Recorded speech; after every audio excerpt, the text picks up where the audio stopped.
नमस्कार दोस्तों। आइए आज हम लोग बात करते हैं प्रमुख रूप से पॉलिटी एंड गवर्नेंस के संदर्भ में, जो कि यूपीएससी से रिलेटेड एवं अन्य विभिन्न सारे प्रतियोगी परीक्षाएं जैसे कि राज्य लोक सेवा आयोग, समीक्षा अधिकारी, सहायक समीक्षा अधिकारी से संबंधित एग्जामिनेशन के संदर्भ में बात करते हैं।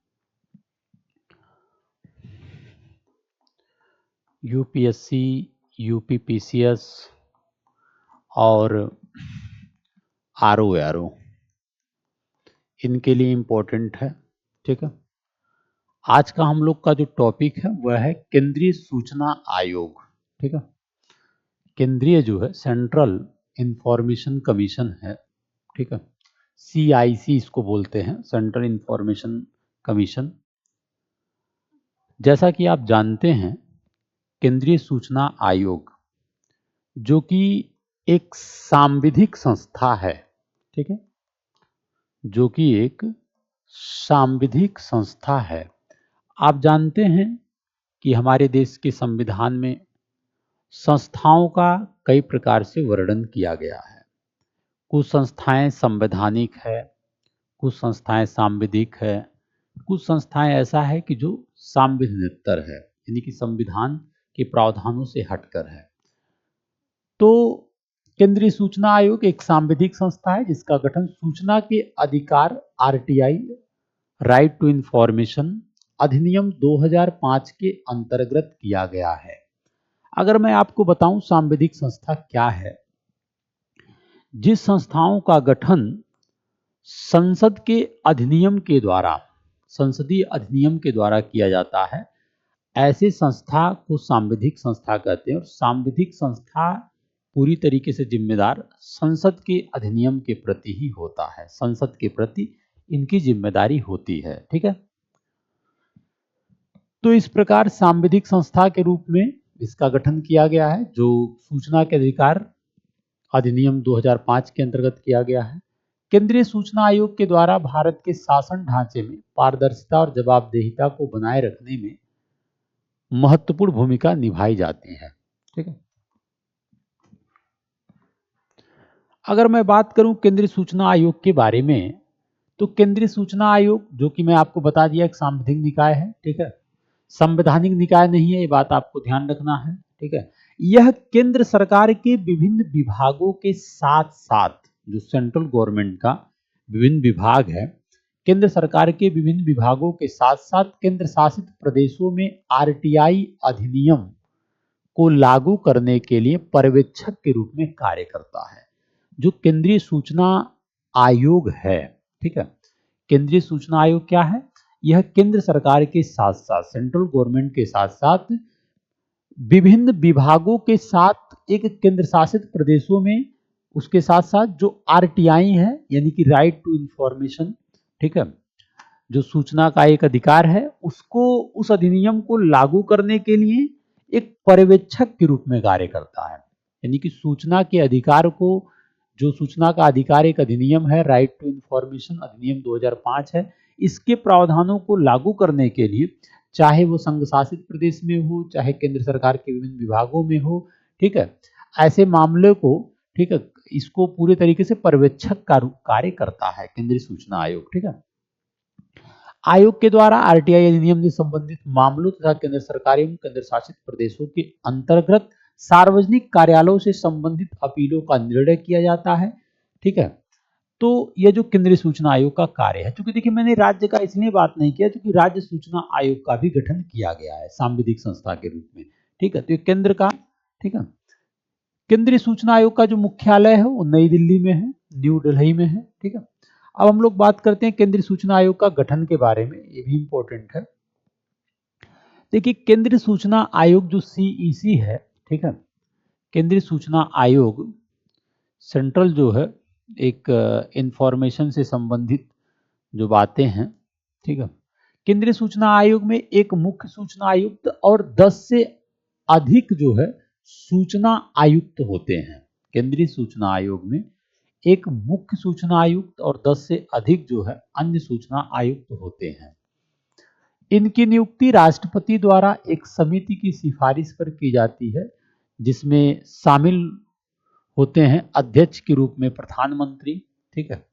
केंद्रीय इनकी नियुक्ति जो राष्ट्रपति द्वारा एक समिति की सिफारिश पर होती है, जिसमें शामिल होते हैं अध्यक्ष के रूप में देश के प्रधानमंत्री, ठीक है, लोकसभा में विपक्ष के नेता और प्रधानमंत्री द्वारा नामित एक कैबिनेट यानी कि केंद्रीय मंत्री शामिल होते हैं।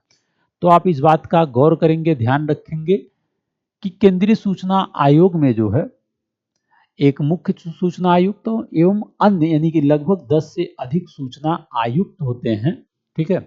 इनकी नियुक्ति जो है राष्ट्रपति द्वारा एक समिति की सिफारिश पर की जाती है, जिसमें अध्यक्ष के रूप में प्रधानमंत्री शामिल होते हैं, लोकसभा में विपक्ष के नेता शामिल होते हैं एवं प्रधानमंत्री द्वारा नामित एक केंद्रीय कैबिनेट मंत्री भी शामिल होते हैं, ठीक है। ये बात इंपॉर्टेंट है, ठीक है। अब बात करते हैं सीआईसी सदस्यों की योग्यताओं के बारे में, ठीक है। सीआईसी सदस्यों की योग्यताओं के बारे में जो इंपॉर्टेंट है उस पर भी हम लोग चर्चा कर लेते हैं। सीआईसी सदस्य की योग्यताएं, देखिए मुख्य सूचना आयुक्त और अन्य सूचना आयुक्त सार्वजनिक जीवन में प्रतिष्ठित व्यक्ति होने चाहिए, जिनके पास विभिन्न क्षेत्रों में व्यापक ज्ञान और अनुभव हो। जो केंद्रीय सूचना आयोग के, चाहे वो मुख्य सूचना आयुक्त हो चाहे सूचना आयुक्त हो, ऐसे पदों के लिए उनके पास क्या योग्यता होना चाहिए वो बात इंपॉर्टेंट है। जैसे उनके पास विधि के बारे में जानकारी होनी चाहिए, व्यापक ज्ञान हो, अनुभव हो, विज्ञान और प्रौद्योगिकी साइंस एंड टेक्नोलॉजी के बारे में उनके पास एक विधिवत ज्ञान और अनुभव हो, समाज सेवा सोशल सर्विसेज के संदर्भ में एक बेहतर ज्ञान और अनुभव हो, ठीक है। प्रबंधन मैनेजमेंट के संदर्भ में उनके पास ज्ञान और अनुभव हो, पत्रकारिता के संदर्भ में उनके पास ज्ञान और अनुभव हो, संचार मीडिया के संदर्भ में उनके पास ज्ञान और अनुभव हो, ठीक है। प्रशासन और शासन एडमिनिस्ट्रेशन एंड गवर्नेंस के बारे में भी उनके पास एक बेहतर अनुभव होना चाहिए, ठीक है।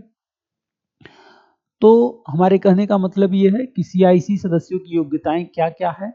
आप देखेंगे विधि के संदर्भ में उनके पास एक अनुभव होना चाहिए, विज्ञान और प्रौद्योगिकी के संदर्भ में, साइंस एंड टेक्नोलॉजी के संदर्भ में, समाज सेवा के संदर्भ में, प्रबंधन के संदर्भ में, ठीक है, पत्रकारिता के संदर्भ में, संचार मीडिया के संदर्भ में, प्रशासन और शासन के संदर्भ में, ठीक है। ये उनके पास योग्यताएं होना चाहिए, ठीक है। एवं उसके साथ साथ किसी भी राज्य या केंद्र शासित प्रदेश की संसद या विधानमंडल के सदस्य हों, ठीक है। किसी भी राज्य या केंद्र शासित प्रदेश की संसद या विधानमंडल के सदस्य हों, ठीक है। ये कुछ ऐसे प्रावधान है कि जो नहीं होना चाहिए, ठीक है। जैसे आपको मैं बता दूं, ये जो मामला है आप देख रहे हैं, सॉरी मैं आपको बताने की कोशिश कर रहा हूं कि किसी भी राज्य या केंद्र शासित प्रदेश की संसद या विधानमंडल के मेंबर नहीं होने चाहिए। केंद्रीय सूचना आयुक्त हो या मुख्य आयुक्त हो, किसी अन्य लाभ के पद पर आसीन नहीं होने चाहिए, किसी राजनीतिक दल से जुड़े नहीं हो, किसी व्यवसाय तथा पेशे से संलग्न नहीं होने चाहिए। कुछ बातें जो इंपॉर्टेंट हैं, जो सूचना आयुक्त के पास योग्यता के संदर्भ में बिल्कुल जुड़ाव नहीं होना चाहिए, वह क्या क्या है। वह यह है कि किसी भी राज्य या प्रदेश, केंद्र शासित प्रदेश की संसद या विधानमंडल के मेंबर यानी कि सदस्य नहीं होने चाहिए। उसके साथ साथ किसी अन्य लाभ के पद पर आसीन ना हो, किसी राजनीतिक दल से न जुड़े हों, किसी व्यवसाय तथा पेशे से संलग्न नहीं होने चाहिए, ठीक है। ये कुछ ऐसे विशेषताएं हैं कि जो केंद्रीय सूचना आयोग के आयुक्त होने के लिए या मुख्य आयुक्त होने के लिए उनके पास जो योग्यताएं हैं उसमें ये योग्यता नहीं इंपॉर्टेंट है, ठीक है। अब मैं बात करता हूं कि इनका कार्यकाल क्या होता है। जो सीआईसी हैं, ठीक है, जो केंद्रीय सूचना आयोग के मुख्य सूचना आयुक्त तथा अन्य सूचना आयुक्त होते हैं, इनका जो कार्यकाल होता है, ठीक है, जो कार्यकाल का एक समय होता है वह केंद्र सरकार के द्वारा निर्धारित होता है, ठीक है। और लगभग ये माना जाता है कि ये 65 वर्ष की आयु प्राप्त करने तक, जो भी हो, इससे पहले भी हो सकता है, ठीक है। अपने पद धारण करते हैं। तो ये सेंट्रल गवर्नमेंट यानी कि सांविधिक संस्था है, तो संवैधानिक संस्था तो नहीं है। तो इसलिए केंद्र सरकार के ऊपर निर्भर करता है कि केंद्र सरकार इनके कार्यकाल को कितना निर्धारित कर रहा है। लेकिन मानक यह है कि 65 वर्ष से पहले भी हो सकता है या जो भी हो, ठीक है। मुख्य सूचना आयुक्त के साथ साथ सूचना आयुक्त भी पुनः नियुक्ति के पात्र नहीं होते हैं। यानी कि जिस व्यक्ति को एक बार चाहे मुख्य सूचना आयुक्त के पद पर बैठा दिया गया, चाहे सूचना आयुक्त के पद पर बैठा दिया गया, वो पुनः दोबारा वह उस पद को प्राप्त करने के लिए, ठीक है, अयोग्य हो जाता है, पुनः नियुक्ति का पात्र नहीं है। ठीक है, ठीक है। यानी कि एक सूचना आयुक्त को मुख्य सूचना आयुक्त के रूप में नियुक्त किया जा सकता है, बशर्ते कि सूचना आयुक्त के रूप में उनका कार्यकाल सहित कुल कार्यकाल 5 वर्ष से अधिक न हो। ठीक है, अगर उनका कार्यकाल 5 वर्ष से अधिक है तो फिर उन्हें भी आप मुख्य सूचना आयुक्त नहीं नियुक्त कर सकते हैं। ये कुछ इंपॉर्टेंट बातें हैं जो एग्जामिनेशन में पूछा ही जाता है। ठीक है, अब हम लोग बात करते हैं कि उनको पद से हटाने के लिए क्या कार्य प्रणाली है, क्या क्राइटेरिया है कि सीआईसी जो केंद्रीय सूचना आयोग के मुख्य सूचना आयुक्त हैं और अन्य सूचना आयुक्त हैं, उनको पद से हटाने के लिए क्या एक क्राइटेरिया है, उसको देखेंगे कि सदस्यों को उनके पद से हटाने के लिए हमारे सांविधिक संस्था के रूप में इसे सेंट्रल गवर्नमेंट के द्वारा या राष्ट्रपति के द्वारा क्या प्रावधान किया गया है। देखिए, राष्ट्रपति जो है मुख्य सूचना आयुक्त या किसी भी सूचना आयुक्त को उनके कार्यालय से हटा सकते हैं।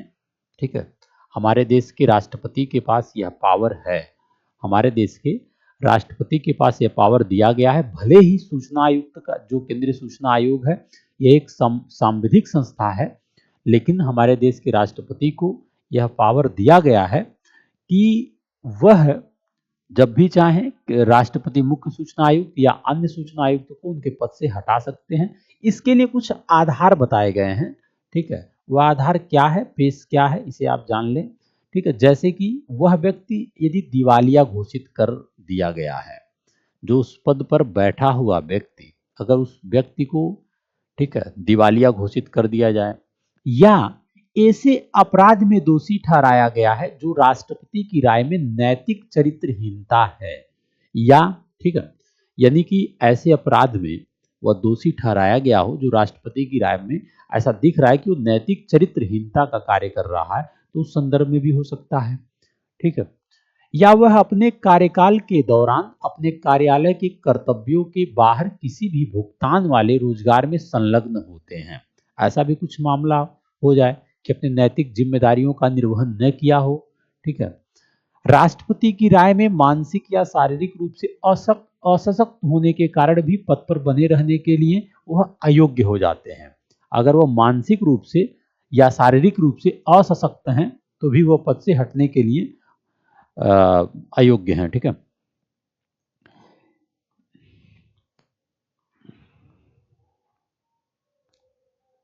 इसके अलावा आप देखेंगे कि ये जो परिस्थितियां हैं कि उपरोक्त परिस्थितियों के अतिरिक्त जो है राष्ट्रपति साबित कदाचार या अक्षमता, यानी कि वो अपने कार्यों को करने में सही ढंग से क्रियान्वित न कर पाए, ठीक है, इसके आधार पर मुख्य सूचना आयुक्त या किसी भी सूचना आयुक्त को उनके पद से हटाया जा सकता है। ठीक है, लेकिन एक जो इम्पोर्टेंट बात है, हालांकि ऐसे मामलों में राष्ट्रपति को जांच के लिए मामले को उच्चतम न्यायालय को प्रेषित करना पड़ता है, इस मामले को भेजना पड़ता है। देश का जो सर्वोच्च न्यायपालिका है, उच्चतम न्यायालय के पास ऐसे मामले को भेजना पड़ता है राष्ट्रपति को। ठीक है, यदि जांच के बाद उच्चतम न्यायालय द्वारा हटाने के कारण को सही ठहराया जाता है और ऐसी सलाह दी जाती है तो राष्ट्रपति द्वारा उन्हें हटाया जा सकता है। यह एक इम्पोर्टेंट फैक्ट है जो बेहद इम्पोर्टेंट है कि उन्हें हटाने के लिए एक जांच की प्रक्रिया होती है। यदि जांच में जो है मामले को सही ठहराया जाए तो फिर उन्हें राष्ट्रपति पद से हटा सकते हैं। ठीक है, अन्य बातें क्या है जो बेहद इंपॉर्टेंट है? अन्य बातें हैं कि केंद्रीय सूचना आयोग के जो मुख्य सूचना आयुक्त होते हैं या अन्य सूचना आयुक्त हैं, उनके वेतन के बारे में, भत्ते के बारे में, देखिए, इनका जो वेतन और भत्ता होता है या जो भी अन्य सेवा होता है, ये जो है केंद्र सरकार के द्वारा निर्धारित की जाती है। क्योंकि आपको हमने बताया कि सांविधिक संस्थाओं की जिम्मेदारी संसदीय अधिनियम तक है।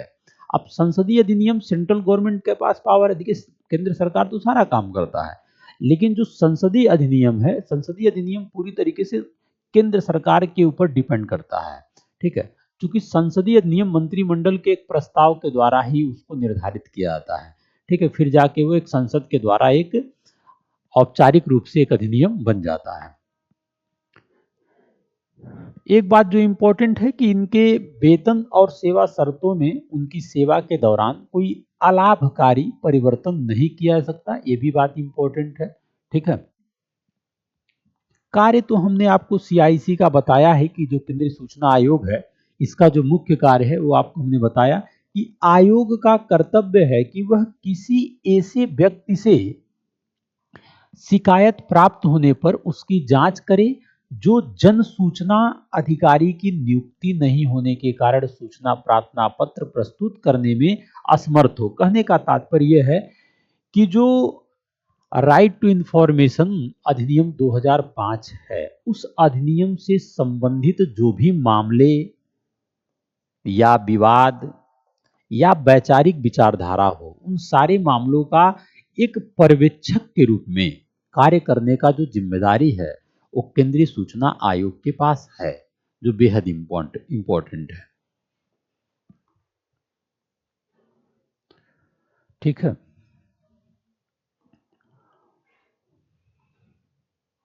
एवं आपको पता है कि जो यह केंद्रीय सूचना आयोग है, यह जो है एक वार्षिक रिपोर्ट केंद्र सरकार को सौंपता है। ठीक है, केंद्रीय सूचना आयोग अपनी एक वार्षिक रिपोर्ट जो है केंद्र सरकार को सौंपता है। ठीक है, और केंद्र सरकार इस रिपोर्ट को संसद के प्रत्येक सदन के समक्ष रखता है। केंद्र सरकार इस रिपोर्ट को संसद के समक्ष जो है प्रत्येक सदन के समक्ष रखता है, सेंट्रल गवर्नमेंट। ठीक है, ये बात इंपॉर्टेंट है।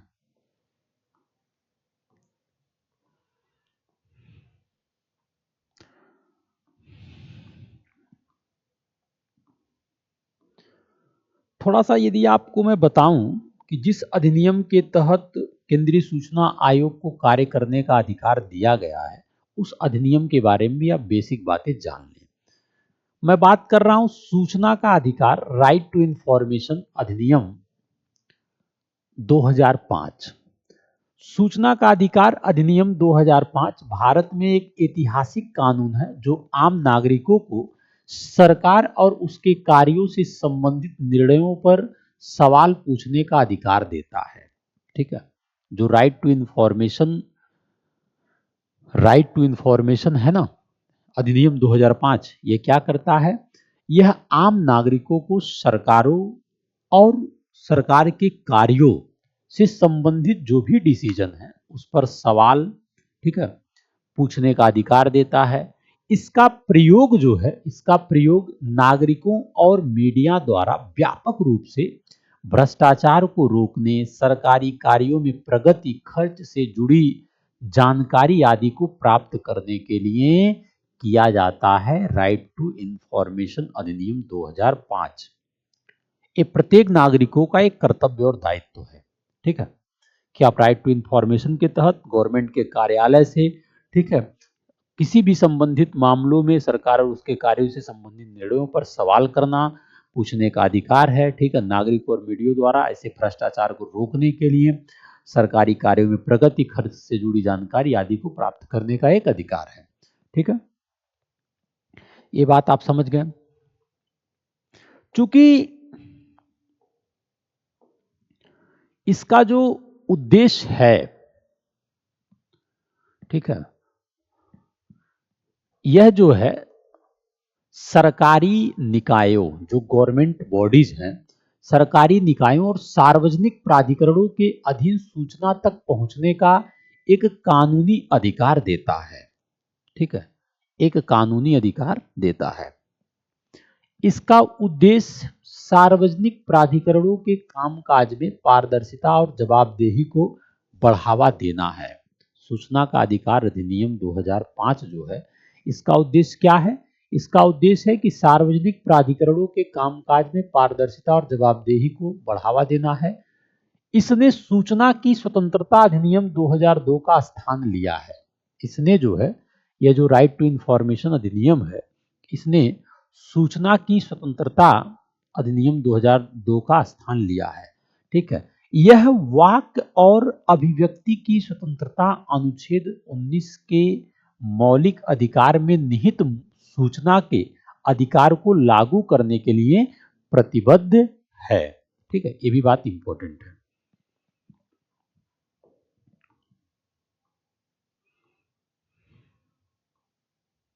ठीक है, तो ये रहा कुछ इंपॉर्टेंट बातें जो आपका जुड़ा हुआ है केंद्रीय सूचना आयोग के संदर्भ में। इससे रिलेटेड जो भी इंपॉर्टेंट बातें थी हमने आपको बताने की कोशिश किया। जय हिंद।